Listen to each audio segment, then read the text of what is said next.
11th class students, आज हम 11th class का चैप्टर नंबर 3 इसके एमसीक्यू क्वेश्चंस करने वाले हैं। तो इसका मैंने पार्ट 1 बना दिया है और ये अब हमारा पार्ट 2 है। चैप्टर नंबर 3 का पार्ट 2 है।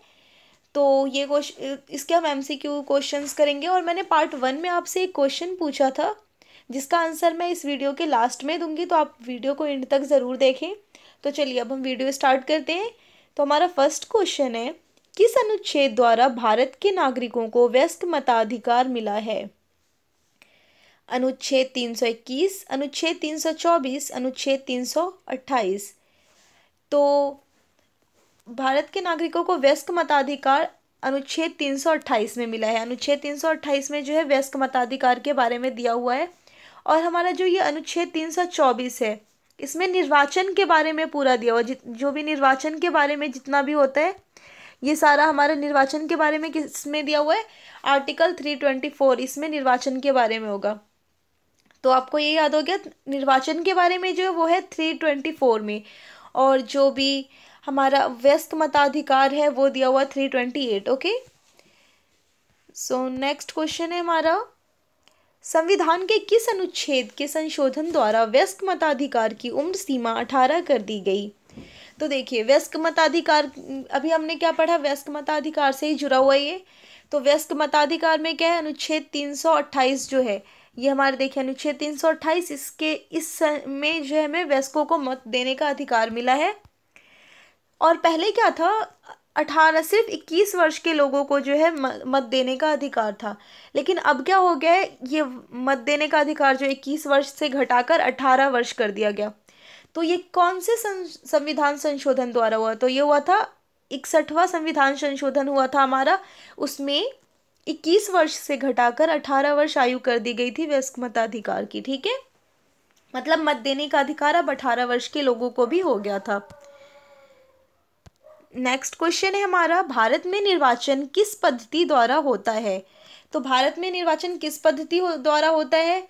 तो अभी अभी हमने पढ़ा, वयस्कों को मत देने का अधिकार होता है। कितने साल के वयस्क को? 18 साल के लोगों को जो है, यहाँ क्या है, 18 साल के लोगों को जो है वयस्क मान लिया जाता है। और 18 वर्ष के लोगों को जो है क्या है, मत देने का अधिकार है। तो वयस्क मताधिकार है। ठीक है, भारत में कौन सा अधिकार है? वयस्क मताधिकार द्वारा जो है चुनाव प्रणाली होती है, मत दिया जाता है। प्रत्याशियों का चयन पार्टी द्वारा कैसे किया जाता है?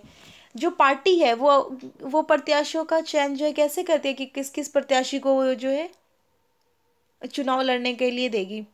तो वो क्या करती है, पार्टी जो है सबसे पहले अपना एक सूची तैयार करती है कि वो किन लोगों को कौन से पद पर चुनाव लड़ने के लिए देगी। तो ये प्रत्याशियों का चयन कैसे करती है? सूची के अनुसार किया जाता है। पार्टी क्या करती है, सूची के अनुसार अपना प्रत्याशियों की लिस्ट बनाती है। भारत में अनुपातिक प्रतिनिधित्व प्रणाली अपनाने का मुख्य कारण क्या है? तो क्या है कि भारत में जो है अनुपातिक प्रतिनिधित्व प्रणाली भी अपनाई गई है। ये इसलिए है क्योंकि जो अल्पसंख्यक है उन लोगों को भी प्रतिनिधित्व मिले इसमें, इसीलिए जो है अनुपातिक प्रतिनिधित्व प्रणाली अपनाई गई है भारत में। मुख्य चुनाव आयुक्त को पद से कौन हटा सकता है? तो ये क्वेश्चन हम कई बार कर चुके हैं, ये आप लोगों को अच्छे से याद हो गया होगा। राष्ट्रपति जो है वो मुख्य चुनाव आयुक्त को उसके पद से हटा सकता है। नेक्स्ट क्वेश्चन है, संसद सरकार को सुचारू और प्रभावी ढंग से काम करने के क्या अवसर देती है? संसद जो है वो क्या क्या अवसर देती है सरकार को कि वो अच्छे से काम कर सके? तो संसद क्या करती है, वो आर्थिक सहायता प्रदान करती है, मतलब पैसों से जो है सहायता प्रदान करती है सरकार को, गवर्नमेंट को, ताकि वो जो है लोगों के लिए काम कर सके। तो आर्थिक सहायता प्रदान करती है। राजनीतिक सहायता, जिस पार्टी की सरकार होती है उन्हें राजनीतिक सहायता भी प्रदान होती है संसद की तरफ से।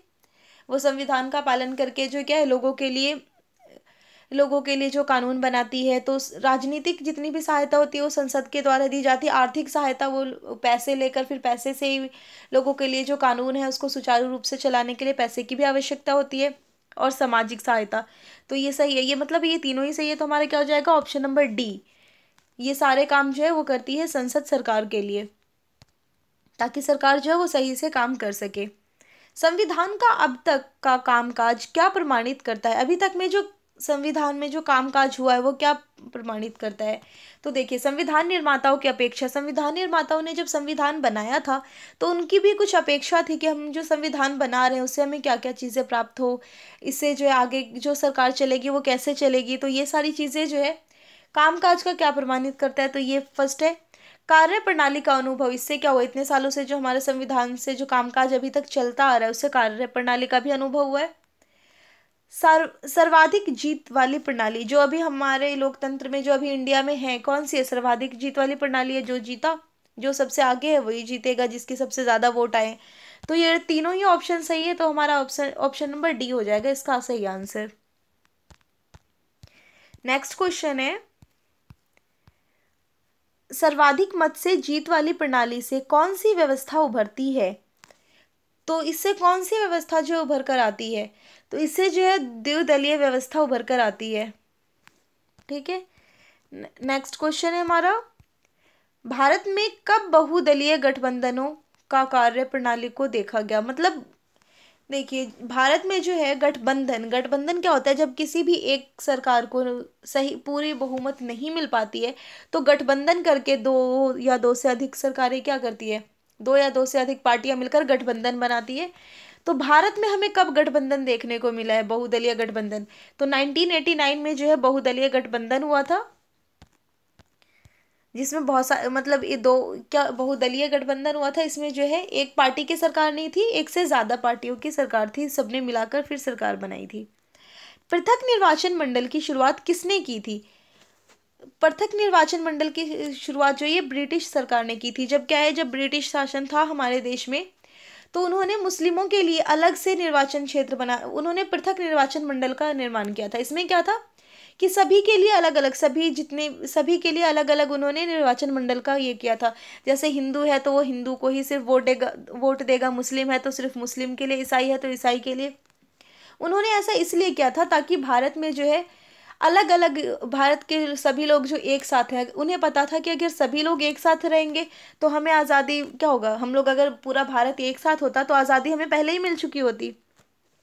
तो उन्हें पता था अगर सभी एक साथ होंगे तो क्या होगा, ये लोग जो हमें भगाने में कामयाब रहेंगे। तो ब्रिटिश सरकार ने क्या किया, पृथक निर्वाचन मंडल का ये किया, जिससे क्या हुआ कि जो मुस्लिम के लिए जो है उन्होंने अलग से निर्वाचन मंडल बना दिया। अब इससे क्या हुआ, मुस्लिम और हिंदू दोनों अलग अलग बट गए। अब जो मुस्लिम है वो मुस्लिम लोगों को ही वोट देंगे, उसे ही चुनेंगे, जो हिंदू है वो हिंदू को करेंगे।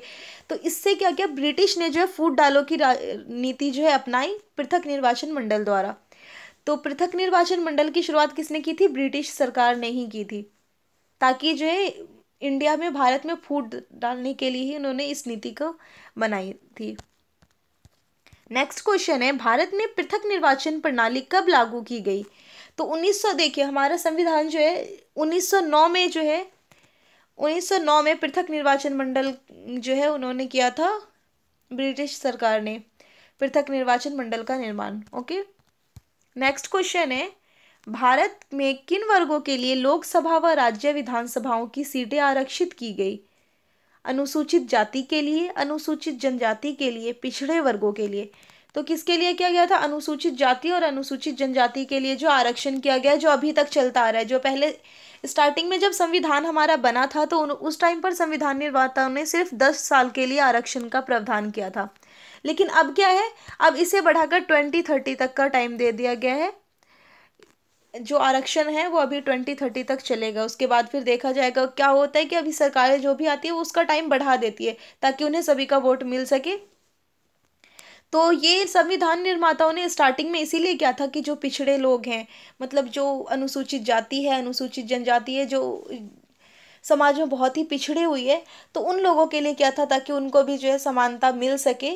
तो उन्होंने सिर्फ 10 वर्षों के लिए ही किया था कि 10 वर्ष में देखेंगे अगर वो लोग आ गए सही इस पे तो फिर ये बंद कर दिया जाएगा। लेकिन वो चीज़ें अभी तक बढ़ा बढ़ा कर और अब जो है लास्ट जो है 2030 तक के लिए बढ़ा दी गई है।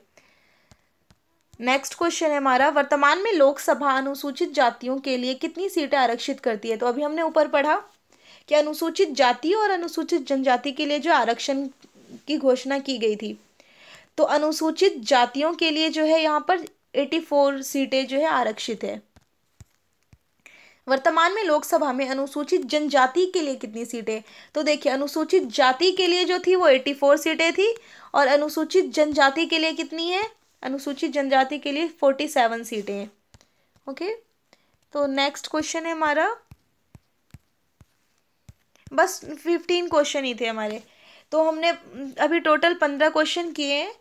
और मैंने कहा था कि मैंने फर्स्ट वीडियो में आपसे एक क्वेश्चन पूछा था कि हमारे प्रथम निर्वाचन आयुक्त कौन थे, तो इसका आंसर अब मैं बताऊंगी। हमारे प्रथम प्रथम निर्वाचन आयुक्त जो थे वो कौन थे? सुकुमार सेन।